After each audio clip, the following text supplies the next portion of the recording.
कैसे हैं आप सब। तो आज की इस वीडियो में मैं आप सभी बच्चों को क्लास 12th इंग्लिश कोर आप सभी बच्चों को एग्जाम में जो बेसिकली ग्रामर सेक्शन में आप सभी बच्चों ने अपना जो मॉडल पेपर देखा होगा तो उसमें नोटिस किया होगा कि ग्रामर में जो क्वेश्चन होते हैं वो लगभग आपका ऑब्जेक्टिव में रहता है, या कहा जाए भाई पूरा पूरी एमसीक्यू बेस्ड रहता है क्वेश्चन।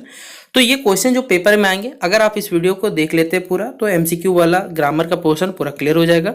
तो वीडियो पसंद आए लाइक करें, चैनल पर नहीं हुआ है चैनल सब्सक्राइब कर लीजिएगा, साथ में बेल आइकन पे क्लिक कर लीजिएगा ताकि जब भी नया वीडियो आएगा आपको अपडेट मिल जाएगा। डिस्क्रिप्शन बॉक्स में टेलीग्राम, फेसबुक, ट्विटर, इंस्टा सभी चीज़ों के लिंक अवेलेबल है, जहाँ फॉलो करना चाहे कर सकते हैं। और साथ ही आप सभी बच्चों को इससे पहले बता दूं, हमने हमारे चैनल पे इंग्लिश कोर का सब्जेक्टिव पैटर्न यानी सब्जेक्टिव को जो क्वेश्चन सर है वो करवाया चैनल पे, देख डाली सारे के सारे। एग्जाम में आप कैसे क्वेश्चन पेपर को लिखिएगा ये सभी चीज़ हमने उस वीडियो में बताई हुई है, ठीक है। और एग्जाम में कैसे क्वेश्चन आते हैं सारे के सारे डील किया हुआ है।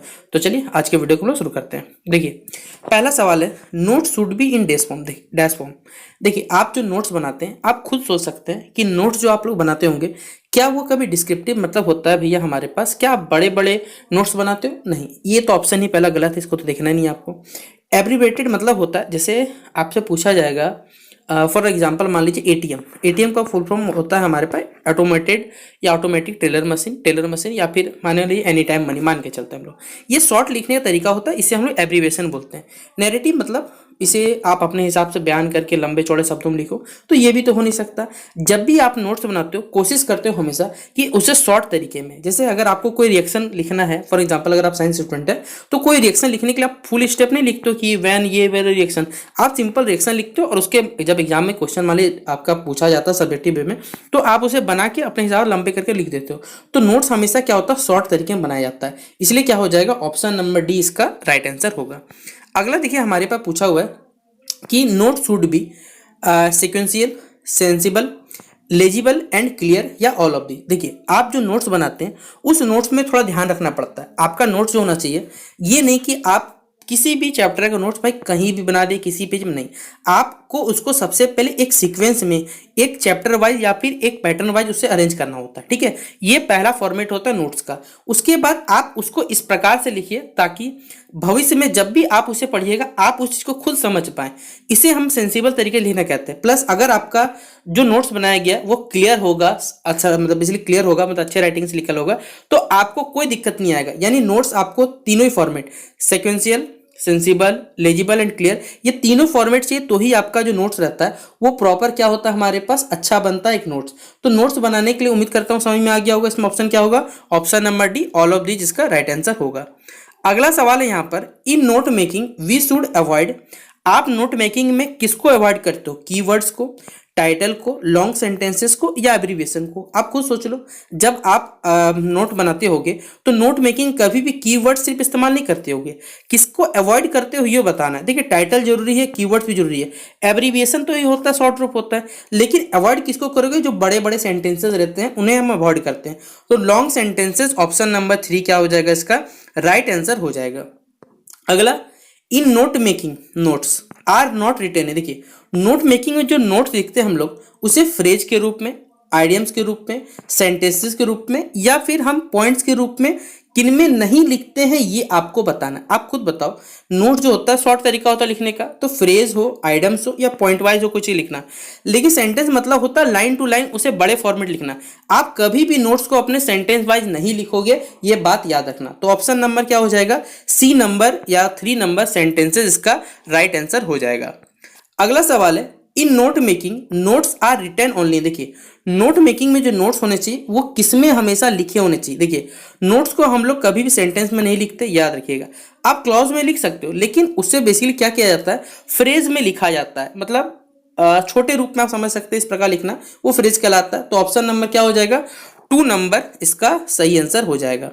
अगला सवाल हमारे पास यहाँ पूछा हुआ है, लेटर रिटर्न टू रिलेटिव्स और फ्रेंड आर कॉल्ड या फिर आर नॉन एज, यहाँ पर ठीक है, यहाँ पर डैश लगा दीजिएगा आप लोग कि अगर आप क्या करते हैं कोई भी पत्र अगर आप अपने सगे संबंधी या मित्रों को लिखते हैं तो इस प्रकार का जो आपका लेटर होता है उस लेटर को क्या कहा जाता है, फॉर्मल लेटर यानी औपचारिक पत्र, इनफॉर्मल लेटर अनौपचारिक पत्र, ऑफिशियल लेटर या फिर एप्लीकेशन। देखिए आप खुद जानते हैं, बचपन से आप लोग पढ़ते हैं भाई एप्लीकेशन जो लिखा जाता है वो किन को लिखा जा सकता है, लेकिन पत्र आपने हिंदी में पढ़े होंगे, दो प्रकार के पत्र होते हैं, औपचारिक एक अनौपचारिक। औपचारिक पत्र जो होता है वो हमेशा किसको आप लिखते हैं, वो किसी अधिकारी को लिखा जाता है, मतलब बेसिकली किसी बड़े कह सकते हैं ऑफिसर को लिखा जाता है, एडिटर को लिखा जाता है, उसको फॉर्मल लेटर बोला जाता है। लेकिन वहीं पर जब आप अपने मित्र दोस्त को या सगे संबंधी को पत्र लिखते हो वो इनफॉर्मल लेटर यानी अनौपचारिक पत्र में काउंट होता है। तो ऑप्शन नंबर बी क्या हो जाएगा, इसका राइट आंसर हो जाएगा। अगला सवाल है, a formal letter should had to be desired effect on the recipe. यहां पर हमारे पास डिसिपेंट होगा, पहले बात INT छोड़िए, ठीक है। यहाँ पर एक फॉर्मल लेटर जो होना चाहिए, ठीक है, उसमें इनमें से क्या होना चाहिए, किस फॉर्मेट में लिखा होना चाहिए, ताकि जो पढ़ने वाला या जो प्राप्त करने वाला आपका जिसको आप लेटर लिख रहे हो उसके लगना चाहिए कि भाई वो लेटर लिखा है। उसके लिए क्या होना चाहिए, आपका लेटर प्रॉपर फॉर्मेट में होना चाहिए। देखिए पत्र लिखने का क्यों तरीका बुलाया जाता है, क्योंकि एक पत्र को पार्टिकुलर पैटर्न फॉलो कर लिखा जाता है ताकि वो हमेशा क्या रहे, उससे मीनिंग स्पष्ट निकल सके। टू द पॉइंट आपको लिखना चाहिए, रेलिवेंट मतलब आप जिस चीज के बारे में बताना चाह रहे हो भाई उसी चीज बताना। आप अगर लिख रहे हो कि भाई दिल्ली के बारे में, तो दिल्ली का रिश्ता क्या लगता है पेरिस से, कोई रिश्ता नहीं लगता। ग्रामेटिकली करेक्ट होना चाहिए, मतलब ग्रामर सही होना चाहिए, वरना कुछ शब्दों के मतलब कुछ और निकल जाते हैं, ये दिक्कत आता है। तो तीनों ही हमारे पास जो पॉइंट्स दिए हैं 1 नंबर 2 नंबर, ये तीनों ही सही है, इसलिए ऑप्शन नंबर डी क्या हो जाएगा, ऑल ऑफ दिस इसका राइट आंसर होगा। अगला बोला गया है, in letter writing replying to inquiries. Letter writing में जो इंक्वायरीज को रिप्लाई किया जाता है ये किस कैटेगरी के अंतर्गत आता है, ऑफिशियल लेटर या letter to the editor category में आता है, या बिजनेस लेटर या इनफॉर्मल लेटर में काउंट होता है। आप खुद सोचो कि आपने किसी चीज का इंक्वायरी करने के लिए पत्र लिखा, ठीक है, ये किस कैटेगरी में आएगा, भाई ये बिजनेस कैटेगरी में आता है, ठीक है, याद रखिए ये बिजनेस लेटर इसे कहा जाता है। तो ऑप्शन नंबर 3 क्या हो जाएगा, बिजनेस लेटर इसका राइट आंसर हो जाएगा। अगला हमारे पास लेटर्स टू द, यहाँ डैश होगा पहले बात, इनमें से कौन सा हमारे पास फॉर्मल लेटर, देखिए अभी हमने आपको बताया इनफॉर्मल लेटर क्या होता है, जब आप मित्र दोस्त सगे संबंधी किसी लिखते हो वो इनफॉर्मल में, फ्रेंड्स फादर मदर ये सब कैसे इनफॉर्मल लेटर लिखा जाता है इनको। लेकिन एडिटर को जब यानी किसी अखबार के संपादक को पत्र लिखेगा ये आपका फॉर्मल लेटर में काउंट होगा। तो ऑप्शन नंबर क्या हो जाएगा, डी नंबर या 4 नंबर इसका राइट आंसर हो जाएगा। अगला सवाल बोला है, letter to the editor are written for. Editor को जो लेटर लिखा जाता है वो किसके लिए, बताइए एडिटर किसका होता है, भाई न्यूज़पेपर वालों का होता है। स्कूल का कभी एडिटर होता है, कॉलेज का होता है, क्लब का होता है, नहीं, न्यूज़पेपर का एडिटर होता है। तो इसलिए ऑप्शन नंबर क्या हो जाएगा, 1 नंबर हो जाएगा। फिर अगला बोला गया है, which of the following is not a component of a letter to editor. Letter to editor का इनमें से कौन सा एक भाग नहीं है या कंपोनेंट नहीं है, टाइटल, सैल्यूटेशन, डेट या सिग्नेचर। अगर आप कभी भी एडिटर को पत्र लिखोगे, ठीक है, तो आप कभी भी उसमें अपना सिग्नेचर नहीं करोगे, ठीक है, याद रखना ये बात। तो टाइटल भी सही है, सैल्यूटेशन भी सही है, डेट भी सही है, लेकिन सिग्नेचर वहां प्रेजेंस नहीं होता है। तो ऑप्शन नंबर क्या हो जाएगा, डी नंबर इसका राइट आंसर हो जाएगा। फिर अगला सवाल है, notice in school and college contain certain announcement. देखिए स्कूल में जब नोटिस लिखा जाता है या कॉलेजों में नोटिस होता है उसमें कुछ सर्टेन अनाउंसमेंट होते हैं, ठीक है, यानी कुछ उसमें घोषणाएं होती है। ये घोषणाएं किन के लिए की जाती है, क्या प्रिंसिपल के लिए कोई घोषणा होता है, भाई प्रिंसिपल ही तो ऑर्डर देता होगा, या हेडमास्टर दे सकता है, प्यून के लिए क्या घोषणा किया जाएगा, सोच सकते हो। लास्ट ऑप्शन बचता है आपके पास स्टूडेंट्स। जो भी नोटिस बोर्ड में जो जानकारी लिखी जाती है वो छात्रों के लिए लिखी जाती है, इसलिए क्या हो जाएगा, ऑप्शन नंबर 3 स्टूडेंट्स इसका राइट आंसर हो जाएगा। अगला है, notice issue by government generally appears. देखिए गवर्नमेंट के द्वारा देखिए जो नोटिस इशू किया जाता है वो आपको कहाँ दिखता है, आपने रोज अखबार देखे होंगे, अखबार में आप कहीं ना कहीं गवर्नमेंट के द्वारा देखिए जो भी जानकारी दी जाती है, अगर आजकल तो ऑनलाइन आ जाती है वेबसाइट पर, लेकिन उसके बाद वो क्या होता है, न्यूज़पेपर में सबसे पहले छपता है।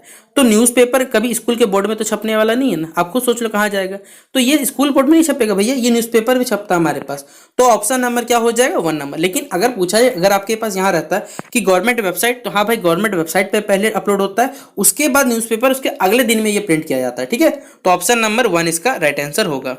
फिर बोला गया है कि notice issue bye schools generally appears. अगर कोई स्कूल क्या करता है, नोटिस जारी करता है, आप खुद बताओ ये कहाँ आपको दिखेगा, न्यूज़पेपर में, बुक में, स्कूल के नोटिस बोर्ड में या कोर्ट के नोटिस बोर्ड में। कभी कोर्ट पे जा सकते हो, नहीं भैया, ये स्कूल नोटिस बोर्ड में दिख सकता है। तो ऑप्शन नंबर 3 हो जाएगा राइट आंसर। फिर अगला सवाल बोला गया, a notice is a formal means of, एक नोटिस फॉर्मल मीन होता है किसका, आप किसको यहाँ पर बताया जा रहा है, ट्रांसपोर्टेशन का, एंटरटेनमेंट का, न्यूज़ का या कम्युनिकेशन का। भाई कोई नोटिस हो या कोई सूचना हो, वो ट्रांसपोर्टेशन के बारे में तो नहीं जानकारी देगा ना आपको, वो कम्युनिकेशन करेगा यानी संचार करेगा। एक जगह से सूचनाओं को यहाँ से वहाँ तक आदान प्रदान किया जाता है। कोई भी न्यूज़पेपर है उसके लिए फॉर्मेट है, नोटिस है, बहुत सारे तरीके होते हैं। तो एक प्रकार का कम्युनिकेशन होता है हमारे पास। तो ऑप्शन नंबर क्या हो जाएगा, 4 नंबर इसका राइट आंसर हो जाएगा। अगला बोला गया कि what is the chief purpose of notice writing. Notice writing लिखने का जो मुख्य उद्देश्य होता है वो क्या होता है, टू बॉयकॉट द स्टूडेंट यानी कि छात्रों का बहिष्कार करना, to take information from authorities, authorities से मतलब जो उच्च अधिकारी लोग हैं उनसे क्या इन्फॉर्मेशन लेना है या दूसरों को इन्फॉर्म करना है, या इनमें से कोई भी कथन सही नहीं है। आप खुद सोच लो क्या होगा। नोटिस राइटिंग में नोटिस लिखा जाता है, नोटिस राइटिंग के द्वारा मतलब नोटिस बोर्ड रहेगा उसमें नोटिस लिखा जाएगा। नोटिस इसलिए लिखा जाता है ताकि अगर छात्रों को लिखा जा रहा है तो छात्रों को इन्फॉर्मेशन मिल सके। तो इन्फॉर्मेशन मतलब ये होता है सूचना प्रदान करना कि, तो इन्फॉर्म क्या हो जाएगा, option number 3 to inform others इसका राइट आंसर होगा। अगला क्वेश्चन नंबर 17 है, in notice writing the name of the institution या ऑर्गेनाइजेशन इज प्लेस्ड। किसी भी इंस्टीट्यूशन या ऑर्गेनाइजेशन का जो नाम होता है आप कहाँ लिखते हो, below the heading, at the top, after the date या एनीवेयर इन द नोटिस। मतलब नोटिस में भाई कहीं भी मुंह उठा के लिख दो, नहीं भैया आपको सबसे पहले क्या करना है, या तो स्कूल का नाम लिख दो या इंस्टीट्यूशन का नाम लिख दो। तो सबसे पहले वो टॉप पे लिखा जाता है हमारे पास। तो option number 2 number eight the top क्या हो जाएगा, इसका राइट आंसर हो जाएगा। अगला सवाल है, इन द हेडिंग या फिर the heading subject of a notice should. Heading या फिर किसी भी नोटिस का जो सब्जेक्ट होता है आप उसे कहाँ रख सकते हो, बताया गया नॉट बी देयर, बहुत ज़्यादा ब्रीफ होना चाहिए, कैची होना चाहिए मतलब आपको पकड़ना चाहिए, लॉन्ग टेल कीवर्ड का इस्तेमाल होना चाहिए, या फिर इनमें से कोई भी कथन सही नहीं है। तो भाई वो आप इस प्रकार उस हेडिंग का या सब्जेक्ट को लिखो ताकि वो पहले बात लोगों के नज़र में पड़े, ठीक है। तो बी ब्रीफ एंड कैची क्या हो जाएगा, इसके राइट आंसर हो जाएगा। फिर अगला सवाल है, where is date place in notice. Notice में जो डेट होता है वो कहाँ लिखा जाता है बताना है, eight the top, at the bottom या एनीवेयर यानी कहीं भी, या फिर बोथ 1 and 2। तो भाई आप कहाँ लिखोगे डेट, देखिए डेट या तो आप ऊपर लिख दो या लास्ट में लिख दो, यानी eight the top at the bottom दोनों सही है, इसलिए बोथ 1 and 2 क्या हो जाएगा, इसका राइट आंसर हो जाएगा। फिर अगला है, at the bottom of notice after signature and name, यानी बॉटम में एट द बॉटम नोटिस के, नोटिस जो रहता है बेसिकली जो सिग्नेचर रहता है वहाँ पर बॉटम में, वो जो नेम रहता है वो क्या बताता है, एड्रेस को, डियानेशन को, पिन कोड को, या फिर जो आपके टाउन है यानी आपका जो शहर है उसको बताता है। तो भाई वो क्या बताता है, आपका डिजाइनेशन को बताता है। ऑप्शन नंबर क्या हो जाएगा, 2 नंबर इसका राइट आंसर हो जाएगा। अगला सवाल है आप सही बच्चों के लिए कि वाइल प्रिपेयरिंग नोट्स, जब आप नोट्स बनाते हैं तो विच इज नेवर यूज्ड, इनमें से किसका इस्तेमाल नहीं किया जाता है, कभी भी याद रखें। फ्रेजेस का, कंप्लीट सेंटेंसेस का, एब्रीविएशंस का, या बोथ 2 and 3, क्या होगा राइट आंसर। याद रखें नोट्स अभी हमने आपको बताया, नोट्स हमेशा सरल तरीकों से बनाया जाता है, और जब भी नोट्स बनाए आप हमेशा क्या करते हो, शॉर्ट चीज़ों का इस्तेमाल करते हो। तो कंप्लीट सेंटेंसेस इसमें कभी इस्तेमाल नहीं होता। ऑप्शन नंबर 2 इसका राइट आंसर होगा। अगला सवाल है, while preparing a note which of the following is a freely. जब देखिए आप नोट बनाते हो इनमें से किसका इस्तेमाल फ्रीली करते हो, मतलब मुक्त रूप से आप इसका इस्तेमाल करते हो, आर्टिकल्स का, एब्रीविएशंस का, सेंटेंसेस का, या फिर प्रीपोजिशंस का, आप किसका इस्तेमाल करते हो। तो भाई हम लोग किसका इस्तेमाल करते हैं, याद रखें एब्रीविएशंस का इस्तेमाल करते हैं, क्योंकि जब हम खुद का नोट्स बनाते हैं तो हमें खुद मालूम होता है कि जिस नोट्स में इस शॉर्ट चीज़ का मतलब क्या है, इसलिए हम एब्रीविएशंस का फ्रीली इस्तेमाल करते हैं। जैसे व्हाट्सएप में आप चैट करते होगे तो चैट करने के लिए कोई भी चीज़ को शॉर्ट में लिखते हो, आपको मालूम है इसका मतलब क्या होता है, तो वहां पर भी बेसिकली आप एब्रीविएशन का फ्री इस्तेमाल कर रहे हो ना। तो ऑप्शन नंबर क्या हो जाएगा, 2 नंबर इसका राइट आंसर हो जाएगा। अगला है, abbreviations and symbol are freely used in. Abbreviation और सिंबल का फ्रीली यूज कहाँ करते हैं, अभी हमने बताया, क्या लेटर राइटिंग में, भाई नहीं, पैराग्राफ नहीं, ऐसे नहीं, नोट मेकिंग में आप इसका इस्तेमाल करते हो। तो ऑप्शन नंबर डी हो जाएगा। अगला है, which of the following is not used in note making. इनमें से किसका इस्तेमाल नोट मेकिंग में नहीं किया जाता है, एब्रीविएशन का, कीवर्ड्स का, टाइटल का, या डेट का, किसका इस्तेमाल नहीं किया जाता ये आपको बोला है। तो भाई नोट मेकिंग में डेट क्या कर रहा है आपका, आप खुद बताओ, ये नहीं हो सकता हमारे पास। ऑप्शन नंबर डी होगा। अगला है, what is the correct sequence. देखिए इनमें से कौन सा करेक्ट सीक्वेंस है, मेन पॉइंट लिखना है, फिर हेडिंग डालना है, फिर सब हेडिंग डालना है, या सब हेडिंग मेन पॉइंट या हेडिंग डालना है, या फिर पहले हेडिंग, सब हेडिंग, फिर मेन पॉइंट या कोई भी नहीं। देखिए कभी भी कोई आप सीक्वेंस लिखते हो या फॉर्मेट लिखते हो तो आप नोटिस करते हो सबसे पहले आपने हेडिंग डाला, मतलब जो शीर्षक हो या फिर उसका टॉप वाला पार्ट लिखा, उसके बाद उससे क्या सीख रहे हो इसका शॉर्ट सब हेडिंग लिखते हो, उसके जो मेन पॉइंट्स रहते हैं उस चीज़ के वो बताते हो। तो मेरे हिसाब से ऑप्शन नंबर 3 हेडिंग, सब हेडिंग, मेन पॉइंट इसका राइट आंसर हो जाएगा। और ये सवाल VBI कर लीजिए, summary should not exceed of the length of the original text. आया हुआ सवाल है, अगर आप क्वेश्चन पेपर चेक कर लीजिएगा तो समरी जो होना चाहिए वो ओरिजिनल टेक्स्ट का कितना उसका लेंथ का कितना नहीं होना चाहिए, शुड नॉट मतलब इस लेंथ को क्रॉस नहीं करना चाहिए, याद रखिएगा वो 1/3 है। यानी अगर मान लीजिए आप 300 पेज का 300 वर्ड्स का कोई समरी लिखते हो तो भाई आपका 300 का 1/3 समरी नहीं होना चाहिए, मतलब 100 वर्ड के अंतर कम ही लिखना है। समरी मतलब ही होता है कोई कहानी को आप जितना शॉर्ट वे में उसको समझा सके और अच्छे से लोग समझ पाए, उसको हम लोग समरी कहा जाता है। ठीक है, अगला बोला गया द समरी कंटेंट, जो समरी में क्या रहता है आपका, मेन आइडिया, ग्लॉसरी, डेट या फॉर्मेट। तो समरी आपको क्या बताता है भाई, समरी आपके कहानी का जो मेन आइडिया है, मेन थीम है, वो आपको बताता है, इसलिए क्या हो जाएगा ऑप्शन नंबर 1 मेन आइडिया।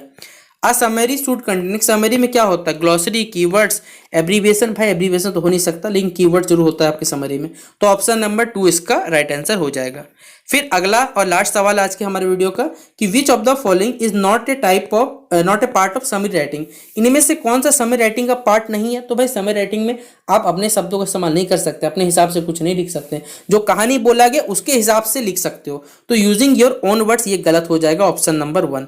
तो इस प्रकार आज आप सभी बच्चों का जितना इंपॉर्टेंट क्वेश्चन था ग्रामर से वो हमने आपको आज की इस वीडियो में बता दिया। बाकी अगर कुछ रह गया होगा तो नेक्स्ट वीडियो में जरूर बता दूंगा आप सभी बच्चों को। तो जितना हो सके इस वीडियो को अपने दोस्तों के साथ शेयर कर दीजिएगा ताकि उनके पास ये सारे के सारे इंपॉर्टेंट क्वेश्चन पहुंच सके। तो चलिए मिलते हैं नेक्स्ट वीडियो पे, तब तक के लिए जय हिंद, जय भारत।